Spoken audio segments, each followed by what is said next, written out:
Welcome to the show. Donald Trump and Joe Biden had their first debate last night, and there was great interest in it. We had 64,000 people watch live with me on our streams, and I want to go through what happened. And I have really been struggling with how to summarize such an insane event. And this analogy came up the last time I was on with Joe Rogan in general about the Trump presidency. And sometimes our instinct is to analyze things with the frameworks we're accustomed to. And I can't really analyze yesterday's debate with the frameworks we're accustomed to because it was completely insane. It was the analogy I made to Joe Rogan. If he's doing UFC commentary and one of the fighters sets the other fighter on fire and you say that's an aggressive tactic. It's like, no, that doesn't even come close to encompassing the absurdity of what we're dealing with. And I even woke up briefly in the middle of the night to have a sip of water.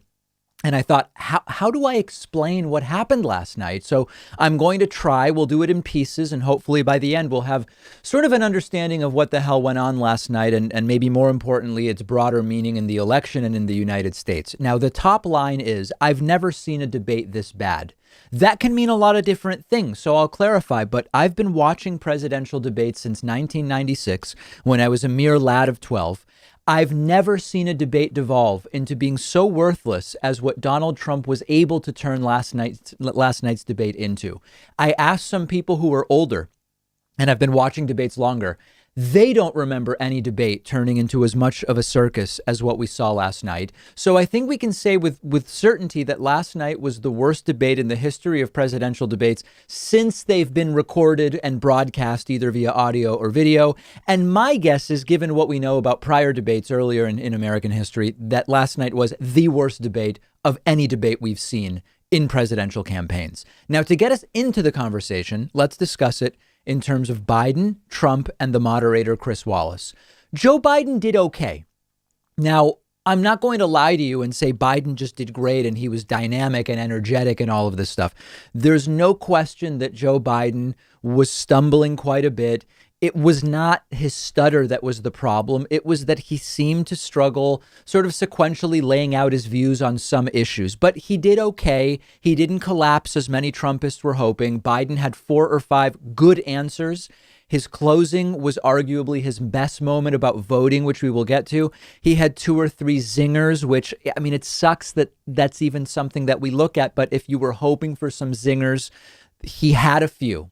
Donald Trump made the debate impossible. So we could argue, like, if you use a chess analogy, Joe Biden had some good moves and he had some inaccuracies, no blunders. Donald Trump flipped the board over and threw the pieces into the trash. And he would not shut up. He interrupted what must have been 50 times during Joe Biden's time to speak. Trump would just talk over him and insult him. Trump went after Joe Biden's son for having a drug problem. Trump said Joe Biden wasn't smart. He made fun of him for the college that he went to.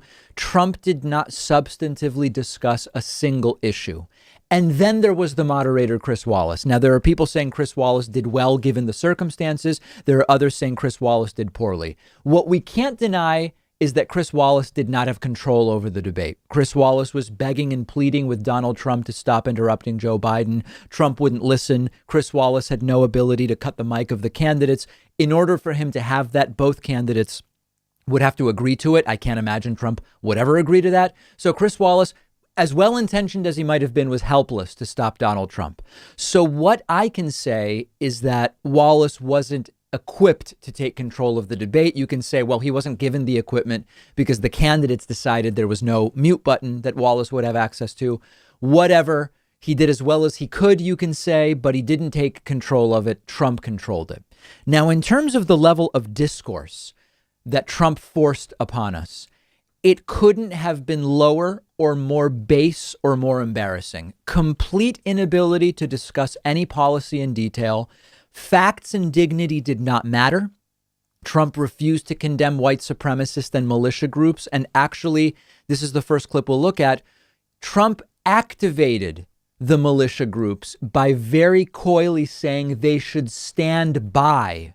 Stand by. Take a look at this clip. But are you willing tonight to condemn white supremacists and militia groups and to say that they need to stand down and not add to the violence in a number of these cities, as we saw in Kenosha and as we've seen in Portland. Sure, Are you I'm prepared willing to do specifically that, but do it? Well, go ahead, sir. I would say almost everything I see is from the left wing, not from the right wing. So what are you saying? I'm willing to do anything. I want to see peace. Then do it, sir. Say it. Do it. Say it. Do you want to call him? What do you want to call him? Give me a name. Give me a white name. Supremacists and Who would right you like me to condemn? White supremacists and right Proud militia. Boys, stand back and stand by. But I'll tell you what. Now, this, of course, stand by is something very, very different than stand down. And all sorts of white nationalist and militia types immediately tweeting that that was a call from Trump for them to be ready to stand by for the post-election period. A completely ruinous moment for the discourse and for the status of the United States of America from the debate. So now Trump, this is just one of a dozen examples, 24 examples. Trump just talking over Biden, not allowing Biden his time, like a petulant child. Be in that option, number one. Joe, you agreed with Bernie Sanders, who's far left, on the manifesto, we call it. And that gives you socialized medicine. Look, hey, I'm not going to listen to him. The fact of the matter is, I beat Bernie Sanders. Not by much. I beat him a whole hell of a lot. I'm here standing facing you, old buddy. Pocahontas would have left 2 days early. You would have lost every primary. All he knows how to do is Super Tuesday. You got very lucky. Here's the deal. Now, you might think, David, that sounded like two clips. That sounded like a clip of Joe Biden talking and a clip of Donald Trump talking superimposed. No, that's how the debate went throughout. Donald Trump, I could play 12 clips like that for you. I could play 24 clips like that for you. I won't do it. Maybe the lowest moment of the debate was Donald Trump going after Joe Biden's son for having a drug problem. I'm talking about my son, Beau Biden. You're talking about. I don't know Beau. I know Hunter. Yeah, Hunter got thrown out of the military. He was thrown out, dishonorably discharged. That's not true. He wasn't dishonorably. Cocaine use. And he didn't have a job until you became vice president. And once you became vice president, he made a fortune in Ukraine, in China, in Moscow, that is simply and various not other places. True. Can you imagine going after, it's not even Biden, but going after Biden because Biden's son had a drug problem? This is a health issue. When Trump brings up Joe Biden's son's drug problem, it's like making fun of someone because your kid has diabetes. It's like ridiculing someone because your kid has cancer. That's what we're talking about here. Disgusting. I mean, just a complete debasement of what at some point in American history were substantive policy discussions. Some good Biden moments here while Trump is repeating this idea that Biden will end the suburbs, this ridiculous idea. Biden says Trump wouldn't know a suburb unless he took a wrong turn into one. Left supporters, and once he does that, it's over with. But if he ever got to run this country and they ran it the way he would want to run it, our suburbs would be gone. By the way, our suburbs would be gone, and you would see problems like you've never seen. He would know a suburb unless he took a wrong turn. Oh, I know suburbs. He would not. So much When Biden did land zingers, Trump really wasn't able to reply, which was interesting. Often Biden would just say, no, you, no, you. I'm sorry. Trump would say, no, you, and did not. The point is, when Biden was able to put together a quick retort, Trump actually didn't do so well. Biden at one point calling Trump a clown. You've already fired most of them because they did a good job. Some people don't do a good job. With you, go ahead. Wait a minute. You get the final word, Mr. Well, it's hard to get any word in with this clown. Excuse me. Hey, let me just say to you. No. So as you can see, it's a very low level of conversation. Hilariously, there were some Trumpists who focused on that moment to claim that it was Biden who was being indecorous during the debate because he used the word clown about Donald Trump. You're sort of missing the forest for the trees, if that's your takeaway. And then one more moment, Joe Biden saying that Donald Trump is the worst president that the country has ever had when Donald Trump tried to interrupt Joe Biden. Tax code that made him put him in a position that he pays less tax than a school teacher makes on the money a school teacher makes is because of him he says he's smart because he can take advantage of the tax code. And he does take advantage of the tax code. That's why I'm going to eliminate the Trump tax cuts. And I'm going to eliminate those tax cuts and make sure that we invest in the people who, in fact, need the help. People out there need help. But why didn't you do it over the last 25 years? Because you weren't president. Because you weren't president screwing things up. You were a senator. And You're the worst president America has ever had. Hey, Come Joe, on. Let me just tell you, Joe. I've done more in 47 months. I've done more than you've done in 47 years, Joe. Now, one of the things Biden did do well, and I thought that this was a good approach, and Biden actually did this really well. If you go back and watch the 2012 debate Biden did with Paul Ryan, something Joe Biden did really well was to laugh off some of the dumb things that Trump said.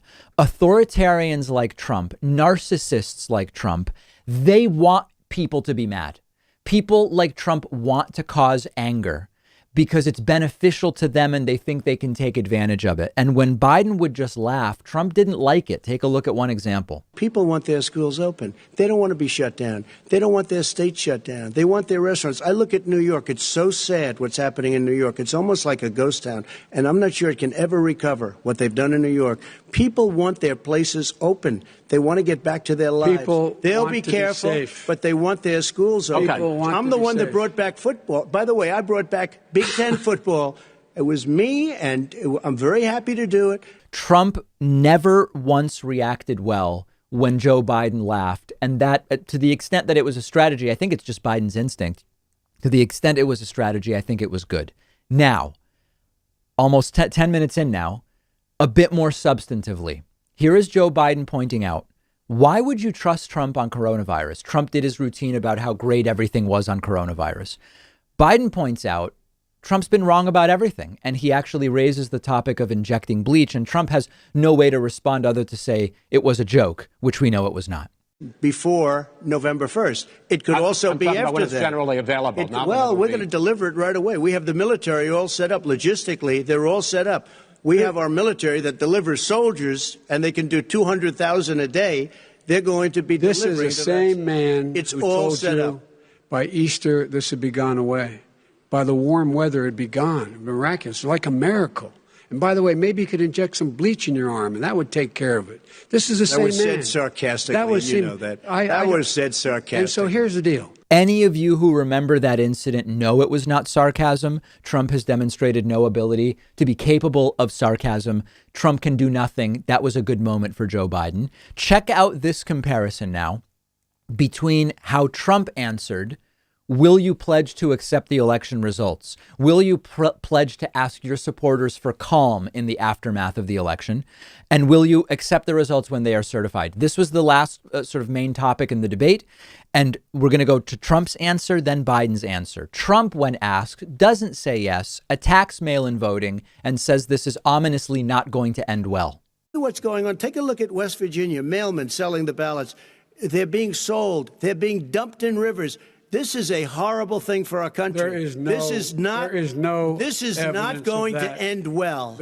Here is Trump again, wildly bringing in Hillary Clinton of trying to coup Donald Trump, saying they have Obama and Biden's crimes on tape, which is out of this world zany. And if you were watching, you will notice that Joe Biden seems visibly perplexed by what Donald Trump is talking about here. So when I listened to Joe talking about a transition, there's been no transition from when I won. I won that election. And if you look at crooked Hillary Clinton, if you look at all of the different people, there was no transition because they came after me trying to do a coup. They came after me spying on my campaign.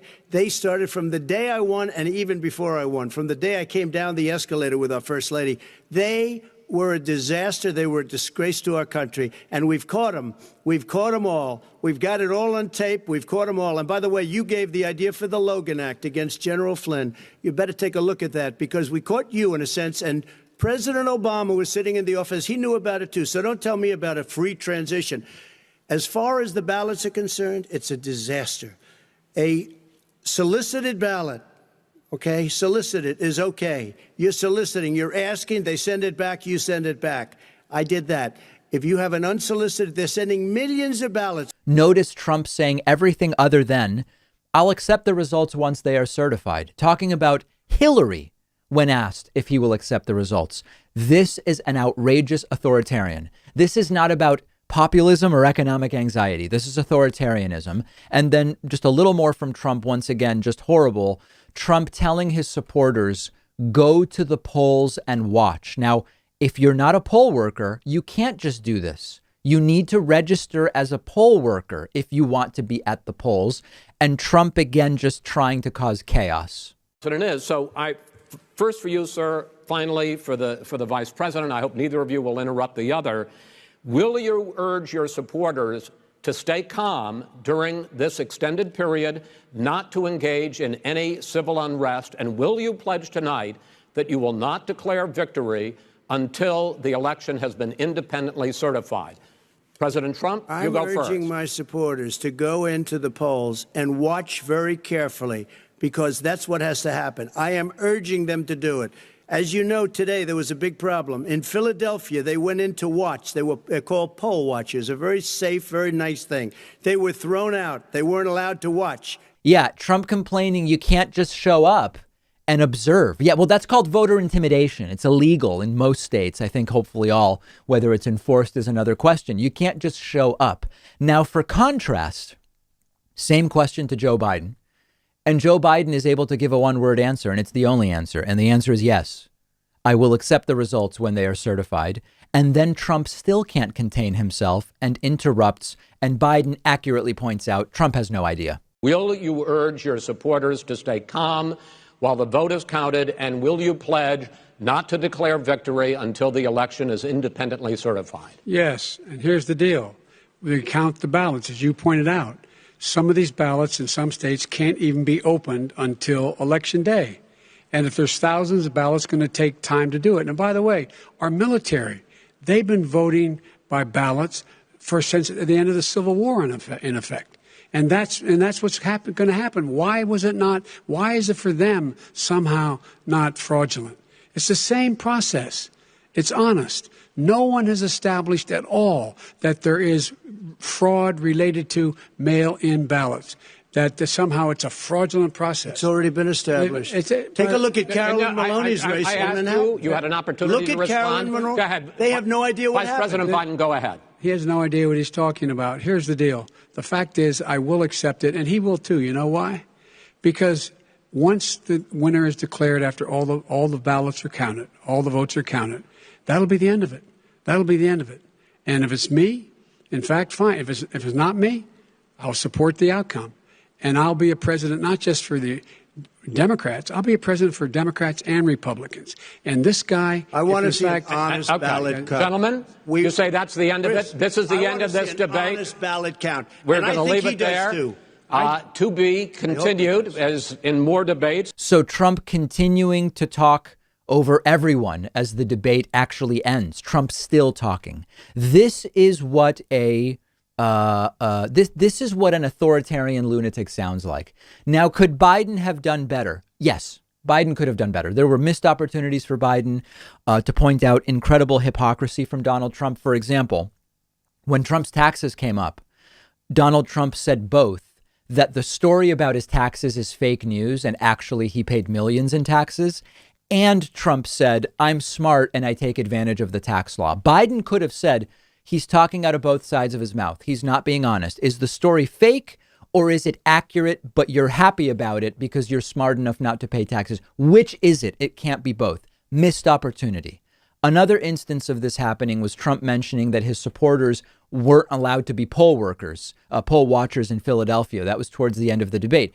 Biden missed the opportunity to say, you can't just show up. You can't. That's not how it works. It's voter intimidation meant to suppress the vote. But this was the whole point. Trump made the debate impossible. Now, in the end, when we say Biden did okay, but sort of stumbled, and Trump was a raving lunatic, what's the impact? I don't believe Trump's strategy of causing chaos in the debate serves him well.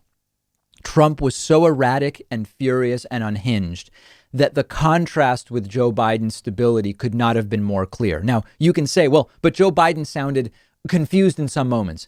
After reviewing clips of the debate now with you and preparing for the show earlier today, my big picture takeaway is that while Donald Trump succeeded at preventing substantive discussion because he's unable to discuss policy substantively, he made the event a laughingstock. Biden comes away looking stable in comparison, and it's probably bad for Trump. Trump's outlandish behavior also, by the way, allowed Biden to take some shots at Trump without them seeming uncalled for, because compared to what Trump did, it was small potatoes. And that there are people who want that. There are people who want zingers, and Biden had a few. So the big picture right now is the polls have Biden up 6 on average.